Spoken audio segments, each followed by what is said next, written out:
Bab 1255. Kalau dua lagi datang, aku akan membunuh dua-duanya. Pupil mata lelaki tua berjubah hitam itu mengecil beberapa kali karena melihat warrior yang berubah menjadi cahaya pedang datang ke arahnya. Pada saat ini, dia mengerti bahwa target warrior yang bukanlah lelaki tua berjubah abu-abu, tetapi dia. Segala sesuatu sebelumnya sebenarnya untuk saat ini. Dia ingin menyingkir, tetapi dia tidak bisa, karena sebelumnya, untuk menyelamatkan lelaki tua berjubah abu-abu itu, dia telah meningkatkan kecepatannya hingga ekstrim. Dalam hal ini, bagaimana dia bisa berhenti sekaligus? Tentu saja, tidak apa-apa untuk memberinya sedikit waktu, tetapi warrior yang tidak akan memberinya waktu sama sekali, dan saat ini, kecepatan warrior yang juga ekstrim.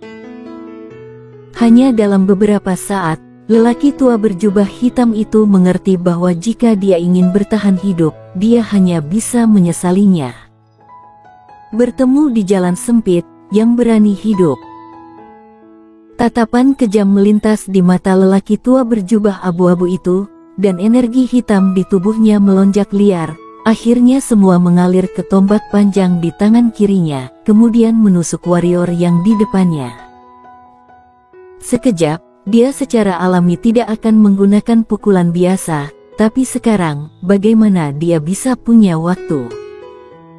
Kecepatan keduanya telah mencapai ekstrim, keduanya penuh dengan pukulan. Saat lelaki tua berjubah abu-abu itu menembakkan senjatanya, segel dewa pedang di antara alis warrior yang menyala dan pedang darah di tangannya bergetar hebat. Segera, senjata dan pedang bertabrakan. Tes. Tidak ada suara keras, dan tidak ada gerakan besar. Di bawah mata ketakutan lelaki tua berjubah abu-abu di kejauhan, pedang di tangan warrior yang langsung menusuk ujung tombak lelaki tua berjubah hitam itu. Berikutnya, pistol itu langsung ditikam menjadi dua dan warrior yang muncul di belakang lelaki tua berjubah hitam itu. Tubuh lelaki tua berjubah hitam itu kaku dan matanya kosong. Oke, pedang yang sangat cepat. Suara itu jatuh. Puff. Garis darah menyembur dari alis lelaki tua berjubah hitam itu seperti air mancur, kemudian tubuh lelaki tua berjubah hitam itu seperti amarah yang kempes. Energi spiritual yang tak terhitung jumlahnya mengalir keluar dari tubuhnya, tetapi segera, di belakang tubuh lelaki tua berjubah hitam itu, warrior yang melambaikan tangan kanannya dan menyingkirkan tubuh lelaki tua berjubah hitam itu. Di kejauhan, lelaki tua berjubah abu-abu itu menatap warrior yang dengan ngeri dan dengan sedikit ketakutan di matanya. Pendekar ketiadaan. Setengah kaisar membunuh pendekar ketiadaan. Meskipun dia tahu bahwa warrior yang memiliki kekuatan untuk membunuh pendekar ketiadaan, tetapi sekarang dia melihatnya dengan matanya sendiri, dia masih terkejut. Selain itu, warrior yang membunuh sebuah pendekar ketiadaan dalam situasi 1/3. Meskipun dia menggunakan konspirasi dan trik, harus tahu bahwa ada 3 pendekar ketiadaan di sisi mereka. 3 pendekar ketiadaan bertarung melawan setengah kaisar dan juga dibunuh oleh setengah kaisar. Monster macam apa ini? Lelaki tua berjubah abu-abu itu tidak ada niat untuk mundur, yang ada hanya niat membunuh. Warrior yang harus mati, harus mati. Jika warrior yang tidak mati, biarkan dia tumbuh dewasa, itu akan menjadi bencana bagi keluarga Yun. Di kejauhan, warrior yang menyingkirkan mayat lelaki tua berjubah hitam itu, lalu mengeluarkan beberapa batu kecubung dan melemparkannya ke mulutnya. Lalu dia melihat lelaki berjubah abu yang masih syok itu, tersenyum dan berkata, "Apakah kamu melihat aku membunuh pendekar ketiadaan, kemudian merasa bahwa aku harus mati? Jika tidak, aku akan mengancam keluarga Yuanmu di masa depan." Pria tua berjubah abu-abu itu memegang pisau di tangan kanannya dengan erat, dan seluruh sarafnya benar-benar tegang. Sekarang dia tidak berani gegabah, karena hanya ada dua yang tersisa. Yang harus dia lakukan sekarang bukanlah bertarung, tapi menyeret pendekar wilayah rahasia yang akan datang. Warrior yang juga tidak bergerak, bercanda, dia hanya mengaktifkan segel Dewa Pedang dan mengeluarkan jurus pembunuhan instan versi pamungkas. Energi hitam di tubuhnya hanya tersisa kurang dari 10%, melakukannya sekarang tidak ada artinya selain membuang-buang energi hitam. Karena lawan dalam keadaan siaga penuh, dia ingin membunuh lawan dengan jurus pembunuhan instan yang sama sekali tidak realistis. Apalagi setelah pertempuran sengit sebelumnya, tubuhnya juga terluka, meski tidak terlalu serius, tapi tidak ringan. Faktanya, berkat tubuh fisiknya, karena kekuatan tubuh fisiknya, serangan dari Master Pendekar Ketiadaan ini sulit untuk membunuhnya, ditambah kemampuan pemulihannya yang sangat kuat, dapat dikatakan bahwa kecuali lawannya, bunuh dia dengan satu pukulan, atau lumpuhkan dia secara langsung, jika tidak, bahkan jika 100 pedang ditebaskan padanya, selama itu tidak fatal, itu hanya akan dianggap sebagai cedera kecil baginya. Karena kecepatan perbaikannya cepat, dia memiliki kemampuan anti-hit yang kuat. Warrior yang memegang pedang darah dan menatap lelaki tua berjubah abu-abu di kejauhan, dia tidak berbicara, lelaki tua berjubah abu-abu itu juga menatapnya. Matanya penuh kewaspadaan dan dia tidak berbicara. 3 orang di lapangan tidak berbicara, dan suasana tiba-tiba berubah serius. Jenis seperti ketenangan sebelum badai sekarang. Waktu berlalu sedikit demi sedikit, dan setelah sekitar 1/4 jam, warrior yang tiba-tiba berkata, "Karena kamu tidak mengambil tindakan, maka aku bisa pergi." Setelah mengatakan itu, dia berbalik dan pergi. Berhenti. Pada saat ini, lelaki tua berjubah abu-abu itu tiba-tiba berkata dengan marah. Bagaimana dia bisa membiarkan warrior yang pergi? Jika warrior yang ini pergi, dia sama saja mengembalikan harimau ke gunung. Warrior yang berhenti, dan saat berikutnya, dia berbalik dan langsung menghunus pedangnya, menebas lelaki tua berjubah abu-abu itu. Melihat warrior yang, dia segera memulai, mata lelaki tua berjubah abu-abu itu melompat, tetapi dia telah siap, pisau besar di tangannya menghantam tebasan. Saat pisau itu keluar, aura pedang seputih salju tiba-tiba merobek ruang dan menghantam warrior yang.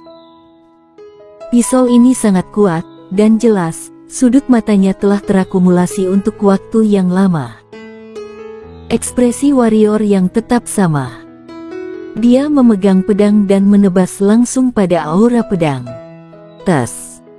Aura pedang itu langsung terbelah dua oleh warrior yang.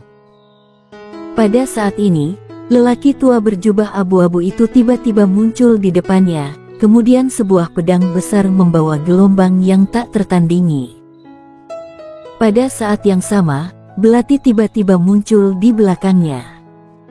Kali ini warrior yang tidak membiarkan perisai roh baka menghalangi belat. Perisai roh baka muncul di atas kepalanya, menghadap pisau besar, dan dia sendiri berbalik, dengan kedua tangan memegang pedang darah di tangannya, itu terbelah. Tas. Pedang warrior yang langsung tertebas ke udara, karena belati dan pria misterius itu telah menghilang. Wajah warrior yang tenggelam, pembunuh misterius ini telah belajar menjadi pintar sekarang. Dia segera menghilang, dan tidak akan pernah menyesal dengannya. Apalagi manusia, bahkan siluman monster alam kehampaan tidak akan berani melawannya. Dia sekarang adalah tubuh fisik alam milenium ditambah alam kehampaan pedang sengit. Ketika pedang jatuh di udara, warrior yang mengabaikan lawan, berbalik dan menebas pria tua berjubah abu-abu itu, tetapi ketika dia baru saja menghunus pedang, belati yang menghilang sebelumnya muncul dengan aneh di belakangnya. Belati tidak memotong ke kepalanya, tetapi ke punggungnya.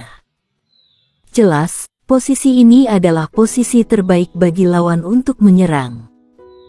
Ketika dia melihat belati di belakangnya, wajah warrior yang berubah suram. Meskipun dia tidak bahagia, dia tidak berani membencinya, juga tidak berani membiarkan tubuh fisiknya melawan belati lawan. Meskipun tubuh fisiknya kuat, dia tidak lemah, setidaknya dia bisa mematahkan pertahanannya. Pikirannya bergerak sedikit, dan perisai roh baka muncul di punggungnya, menghalangi belati lawan. Peng! Perisai roh baka bergetar hebat, dan sudut mulut warrior yang di belakang perisai roh baka tiba-tiba meluap dengan sentuhan merah. Meskipun perisai roh baka memblokir serangan lawan, tetapi ini bukan berarti dia tidak punya apa-apa. Meski benteng roh baka kuat, tidak mungkin bisa memblokade kekuatan lawan sepenuhnya. Kali ini, pemilik keris tidak mundur, melainkan menebas perisai roh baka dengan pisau demi pisau. Dan lelaki tua berjubah abu-abu itu tidak menganggur, pisau besar di tangannya jatuh dengan liar ke arah warrior yang seperti tetesan air hujan. Jelas, pria tua berjubah abu-abu dan pemilik belati sama-sama marah. Memang, 3 pendekar ketiadaan mengepung setengah kaisar, tidak hanya gagal, tetapi juga terbunuh 1. Apakah itu orang tua berjubah abu-abu atau pemilik keris? Mereka sangat malu dan marah. Pada saat ini, keduanya mengubah rasa malu dan marah mereka menjadi kemarahan. Kemarahan ini secara alami membakar ke arah warrior yang lebih marah daripada lelaki tua berjubah abu-abu. Dia hanya setengah kaisar, tetapi pihak lain mengirim 3 pendekar ketiadaan untuk membunuhnya. Ini bukan pendekar kaisar, ini pendekar ketiadaan. 3 pendekar ketiadaan menyerangnya dan membunuh 1/2 kaisar. Ini adalah intimidasi. Memikirkan hal ini, warrior yang menjadi marah dari hatinya. Kemudian dia menggunakan gaya permainan putus asa Saburo. Jika dia bisa menukar cedera dengan cedera, dia tidak akan pernah menghindar. Setelah berjuang untuk waktu yang tidak diketahui, banyak gunung di lapangan terguncang menjadi debu setelah pertempuran ketiganya. Pada saat ini, baik pria tua berjubah abu-abu dan warrior yang sudah penuh dengan luka. Tidak masalah lelaki tua berjubah abu-abu itu lebih serius, karena salah satu lengannya hilang. Dan warrior yang tidak jauh lebih baik. Meskipun dia tidak kehilangan lengan atau kakinya, dia memiliki banyak bekas pisau di tubuhnya, beberapa di antaranya sangat kecil. Bekas pisau itu sangat besar, terutama di bahunya. Bekas pisau itu lebih dalam dan bisa melihat tulang-tulangnya. Ini secara alami disebabkan oleh pisau pria tua berjubah abu-abu itu. Pada saat ini, baik pria tua berjubah abu-abu maupun pria misterius itu tidak akan memilih untuk mundur. Bercanda saja. Pada saat ini, siapapun yang mundur lebih dulu akan benar-benar pasif. Tentu saja, alasan mengapa kedua lelaki tua berjubah abu-abu itu tidak mundur adalah karena penguasa wilayah rahasia akan segera tiba. Selama mereka bertahan hingga penguasa wilayah rahasia datang, pada saat itu, warrior yang pasti akan mati. Meskipun mereka juga ingin bergabung untuk membunuh warrior yang, mereka tahu betul bahwa warrior yang juga memiliki artefak pertahanan alam kehampaan, sulit bagi mereka untuk membunuh warrior yang mengulur waktu. Meskipun mata warrior yang merah, tetapi kepalanya jernih. Dia secara alami tahu bahwa akan sangat tidak menguntungkan baginya untuk terus seperti ini. Karena alasan mengapa dia masih bisa melawan sekarang adalah karena ada energi ungu kosmik yang stabil di tubuhnya untuk memperbaiki tubuhnya. Kemudian dia dapat menggunakan gaya permainan yang mengancam jiwa ini.